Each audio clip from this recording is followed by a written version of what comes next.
Convoy Butch. எதனால அந்த balloon தண்ணி அடிச்ச உடனே கீழே வந்தது? இதுக்கு காரணம் buoyancy. வாங்க தெளிவா சொல்றது. ஃபார் எக்ஸாம்பிள் வச்சுக்கோமே, இந்த பலூன் வந்து ஏரை விட வெயிட் கம்மியா இருக்குன்னா இந்த பலூனோட டென்சிட்டி ரொம்ப ரொம்ப கம்மியா இருக்குன்னு சொல்லுவோம். இந்த ஏருக்கு வந்து பலூனை கம்பேர் பண்றதை விட டென்சிட்டி அதிகமா இருக்குன்னு சொல்லுவோம். ஸோ இந்த மாதிரி டென்சிட்டி அதிகமா இருக்க ஒரு பொருள், டென்சிட்டி கம்மியா இருக்க பொருள் நீங்க வெயிங் மிஷின் வச்சாலும், என்னதான் அது ரெண்டுமே ஒரே சைஸ்ல இருந்தாலுமே இந்த ஏர் தான் வந்து வெயிட் அதிகமா கீழே போகும். ஓகேங்களா?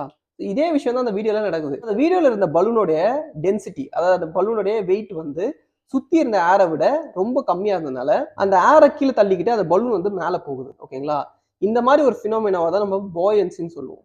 ஆனா அந்த சமயத்துல இந்த பலூன் மேல தண்ணி அடிக்கும் போது என்ன ஆச்சுன்னா, தண்ணி பார்ட்டிகல் இந்த பலூன் மேல ஒட்டிக்கும். ஓகேங்களா? இதனால இந்த பலூனோட வெயிட் வந்து ஏரை விட அதிகமாயிடுச்சு. ஸோ அதனால அந்த சமயத்துல அந்த பலூன் வந்து தரைக்கு வர ஆரம்பிச்சு.